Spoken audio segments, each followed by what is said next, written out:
Live kayo sa RMNDZ XL Manila, si Radyo Man Lourdes.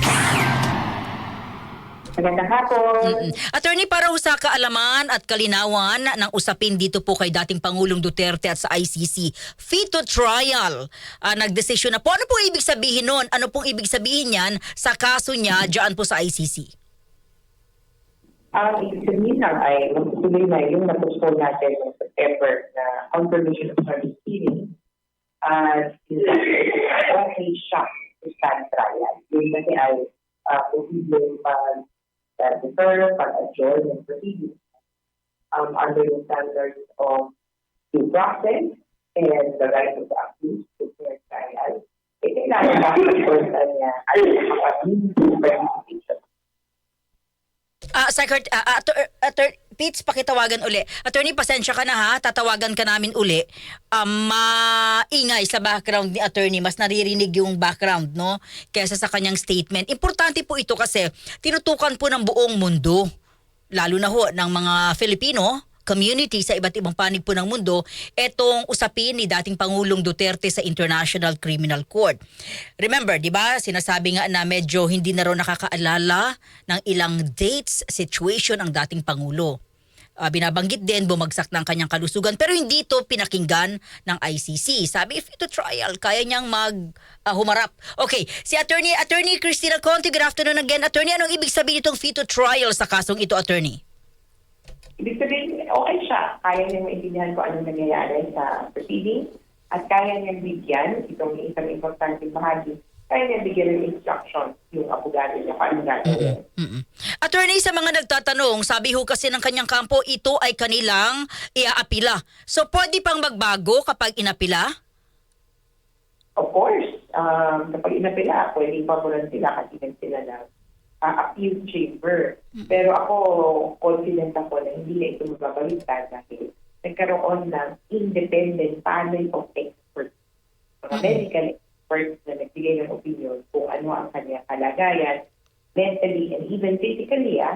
At nagkaroon sila ng opportunity din na silipin yung mga dati na niyang medical records, medical condition. Given that, na-consider na yan, okay pa rin siya. So, okay, karapatan nilang umapila, pero sa inyo pong paniniwala, malakas ang inyong paniniwala na hindi na magbabago yung desisyon ng ICC sa kanilang desisyong ito? Oo, kasi mas malakas yung mga ebidensya, malakas yung opinion ng mga experts. At ito ay good news para po sa lahat. Whether pinapaboran niyo po si Duterte, kapanali kayo doon, or isang biktima ng war on drugs. Dahil sa isang banda, good news, dahil okay siya. Hindi po siya, sabi na natin nangayayat, pero alam niyo naman, pag medyo nagkakaedad nga raw, tinanong ko nga ng ibig, medyo pumapayat.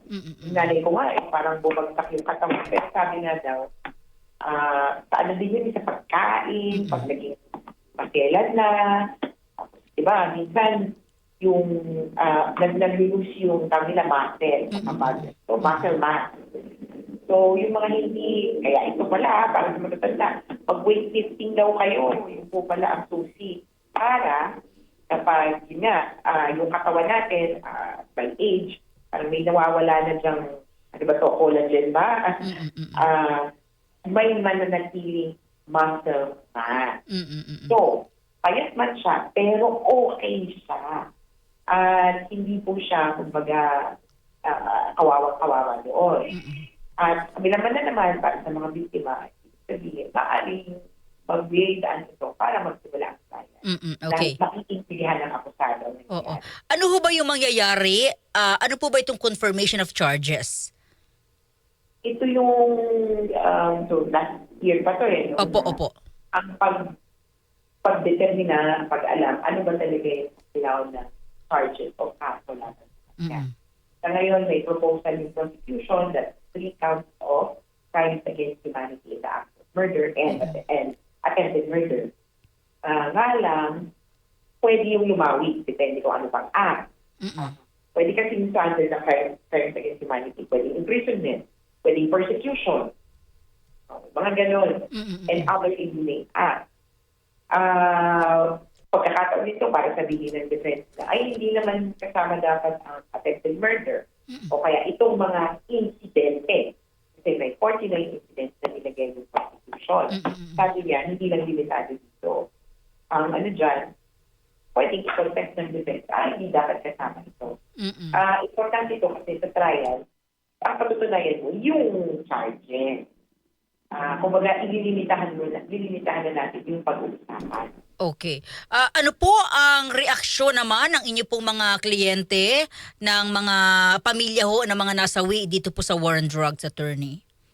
Abay, nabuhayan ng dugo. Nakita ko, ano yun sa chat, yung parang palakpak, yun ang mga sinisend nila na emoticon. At para sa kanila, tuwa. Dahil finally, madutuloy nila sa school. Pero syempre, natapos na yung masasad na, wow, hindi pa ito to. Malayo na, pero malayo pa. Attorney, mga ilang taon bago ho magkaroon ng desisyon sa ganitong kaso sa ICC? Meron pong average period tungkol na. Average 8 to 9 years ang ICC or ang trial na tumatakbo.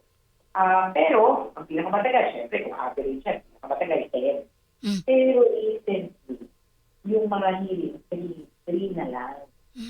Kaya ako, sabi natin 8 to 9 years ang ating yun yung statistical figures. Pero siguro, targeting naman natin 5, 3, 4 years. Okay. Baka humi-update lamang po kayo. Talaga bang may warrant of arrest etong si Senador Bato de la Rosa? Di na ho nagpapakita eh. Oo nga eh. Pero kung meron man ako, I can confirm or deny. So, we tayo dyan dahil confidential sa totoo ng application and issue one. Ang magiging issue lang talaga kasi, kaya dapat maging mainanti tayo, ay yung possibility na maisakatuparan, maisagawa, maisilen.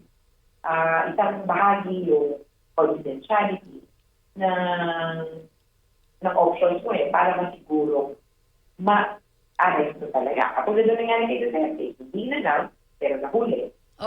Vis-a-vis, kumpara naman, yung ibang in-announce nga, pero hanggang ngayon hindi mahuli. Yan ay si Netanyahu at yung kanyang Prime Minister Defense Minister si Juan Fernandez.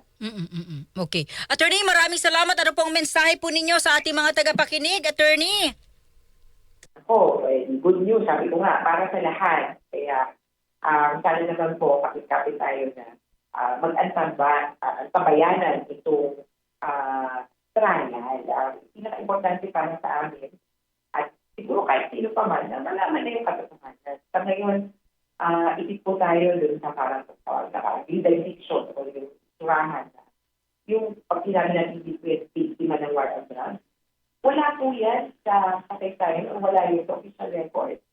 Ang lumalabas ngayon, sila ay mga kriminal na pinag-case o kaya mga may hawak ng droga. Kailangan po natin malaman ano ba talaga yung nangyari. Para sa kalaunan, we set the record straight. And today, we agree that the war on drugs or its implementation was a mistake. There has to be a record that it was. So para lang po ito, sa katotohanan, para matungtungan natin ang hatan. Attorney, maraming salamat. Attorney, maraming salamat po. Okay, thank you. Thank you. DCXL Pulso ng Metro. Si Attorney Cristina Conti, Assistant to Counsel, dyan po sa International Criminal Court. Napansin ko lang, Peter, ba't ganun yung signal ni Attorney? Ano? Hindi naman nagtatago si Attorney, di ba? Attorney Cristina Conti, mga kasama.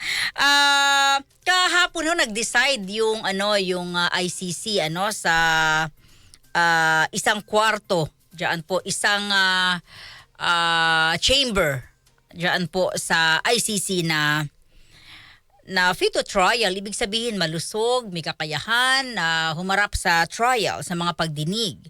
Etong si dating Pangulong Rodrigo Duterte. So taliwas sa sinasabi ho ng kanyang mga pamilya na buwabag sa kanyang kalusugan, na nakakalimot na ba? Nakakalimot na sa ilang mga mahalagang araw. Buti hindi nakakalimutan yung mga anak niya. Nakakalimut na raw kasi si Pangulong Duterte. So sabi naman ng korte, hindi Pero alam mo, gusto ko yung sinabi ni Attorney Conti na dapat maging masaya lahat dito kahit po kayo ay